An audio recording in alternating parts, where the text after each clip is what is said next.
Hello friends, if you like my videos, subscribe my channel and also press the bell icon for the latest updates. Thank you.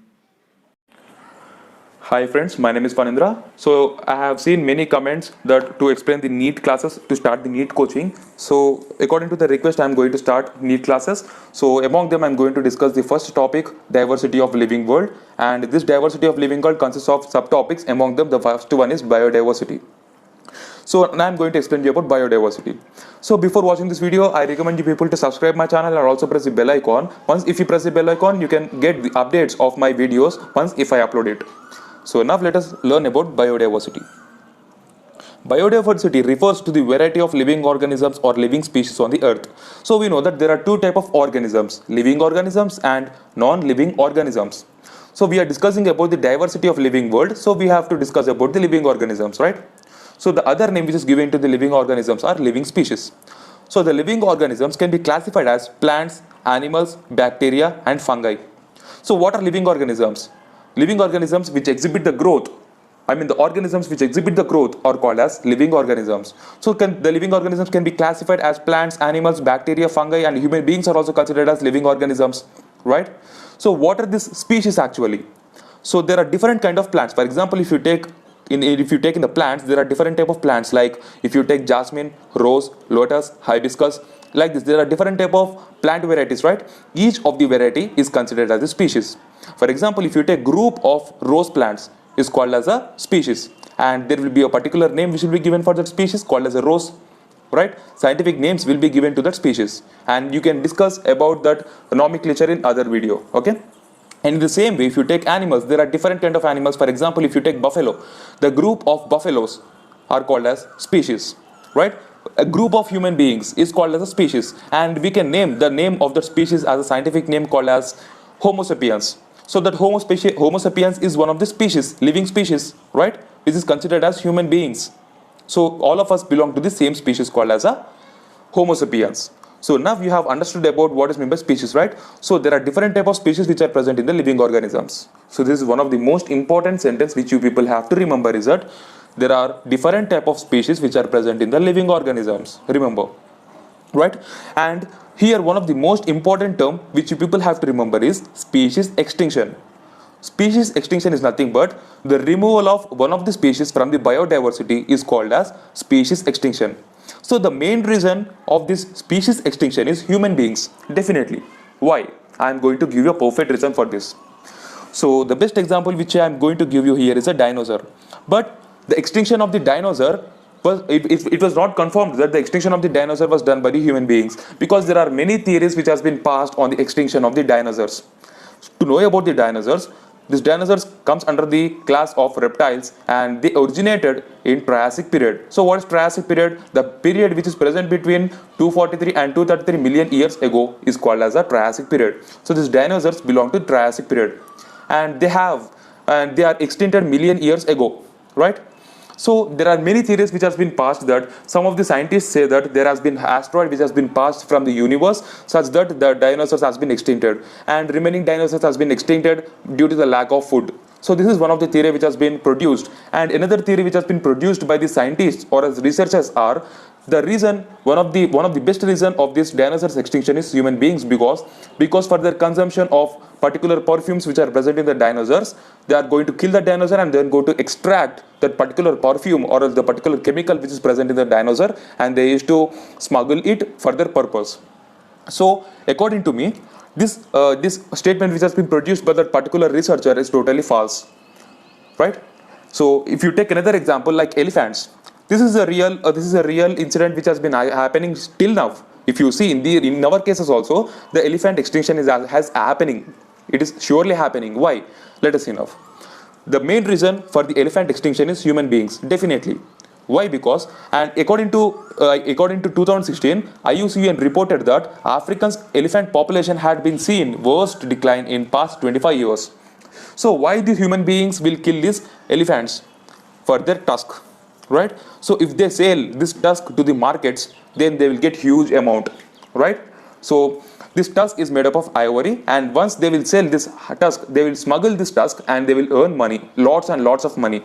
So that's only the reason they will kill these human beings will kill these elephants and they will remove tusk from that elephants and they will sell these elephants, they will sell this tusk to the markets and they will earn money. Lots of money, really lots of money will be earned by the human beings by killing these elephants and removing this tusk. So in this way, the elephants will be killed by the human beings, by the purpose of the human beings. For their particular purpose, the human beings will kill the elephants, right? In this way, the elephant extinction will be done. So this is a report which has been given by the IUCN. So if you want to know more about the tusk size and shape are inherited. So inherited is nothing but which has been passed genetically. For example, if you take present elephant, if the elephant tusk is short in size, then its mother's tusk also so short in size. I mean, it is passed from the ancestors. It is passed genetically from their ancestors or else from its mother, right? So that is the meaning of this sentence. Tusk size and shape are inherited. If the mother consists of long tusk, then its child will also contains long tusk. If the mother or father consists of short tusk, then their child, I mean the child elephant, the baby elephant will also consist of short tusk, right? So it is genetically inherited. So now you have understood about the meaning of the tusk, right? So the tusk is made up of ivory, hence it is very high in cost, which will be smuggled by the human beings for their living purpose. So the main reason for this species extinction is human beings. Now you got the reason why the human beings are the main purpose for this species extinction, right?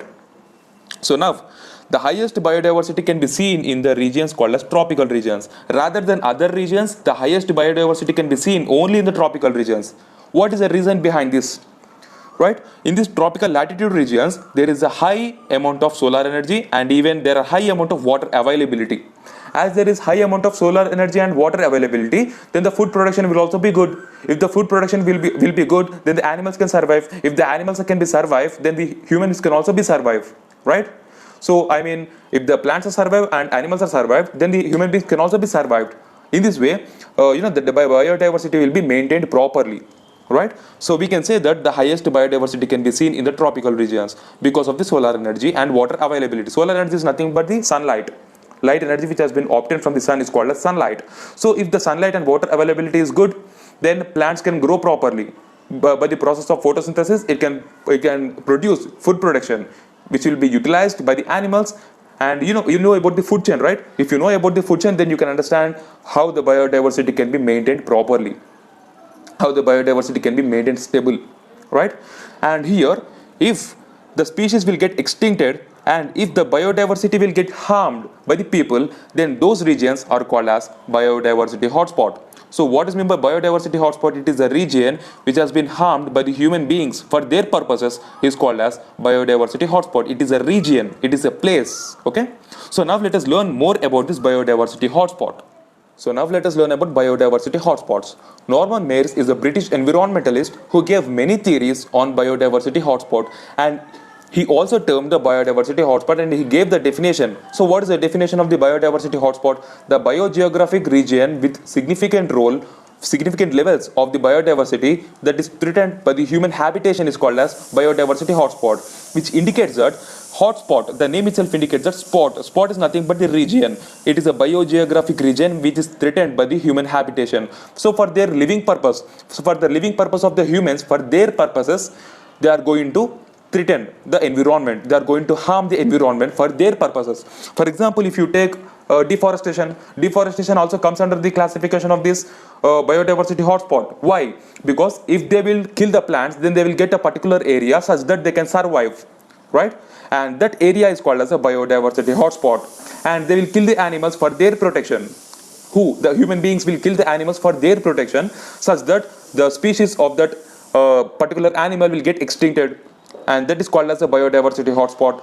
So for the purpose of human beings, you are going to threaten the environment, you are going to harm the environment, and that is called as a biodiversity hotspot. That region is called as a biodiversity hotspot. So there are 34 biodiversity hotspots which can be seen throughout worldwide, and in our country India there are totally 3 biodiversity hotspots. They are Western Ghats and Sri Lanka, Indo-Burma and Himalayas. So these are the important biodiversity hotspots which are present in the India. So for their selfishness, they are going to harm the environment. For example, previously I have said you that they are going to kill the elephants to earn money, right? And they are going to kill the hens, goat, all of these things to consume them in the form of a meat, right? And these human beings will also do the deforestation, and they're going to kill the particular animals. They are going to kill the animals like lions for their protection, right? And once this process has been begin, then there will be no protection for the animals, right? So the process of the protection of the animal species is called as in-situ conservation. So what is in-situ conservation, students? The process of the protection of the animal species is called as in-situ conservation, and it is also named as on-site conservation, right? So biodiversity hotspot is a place where the natural habitat will not be good, but if the natural habitat is good, then it is named as biodiversity rich spot. So now you have understood the difference between biodiversity hotspot as well as the biodiversity rich spot, right? So what is meant by biodiversity rich spot? If the natural habitat is good, then it is called as biodiversity rich spot. And if the biodiversity hotspot, why it is named as biodiversity hotspot? Because the natural habitat is not good, so it is named as biodiversity hotspot, right? So this biodiversity rich spot is also named as biodiversity rich regions. So natural habitat is a term where it includes the perfect maintenance of the biodiversity. I mean, the plants should be good and the animal survival should be good, and each and every organism which is living in this world should be good, and in this way you can name the biodiversity is very stable. So if the biodiversity is stable, then we can say that the natural habitat is good, right? So there are some places throughout our world where there are some places where the animals will get protected, and those places are biosphere reserves, national parks, sanctuaries, and sacred groves. So all of these are the particular places where the animals are protected, and the rights of the protection of the animals will be taken by the government. They used to pay some money to this forest such that all of these areas where the animal can be easily protected. In our India, there are totally 17 biosphere reserves, and actually there are 16 biosphere reserves. Recently they have included another biosphere reserve, and the 17th biosphere reserve which has been included additionally is Seshachalam Hills, right? So this is about biodiversity hotspot in-situ conservation. So by this we have completed one of the subtopic called as biodiversity. In further videos I am going to continue the classes of this Neet. So please subscribe my channel and also press the bell icon. Once if you press the bell icon, then you can easily get the updates of my videos once if I upload. Thank you.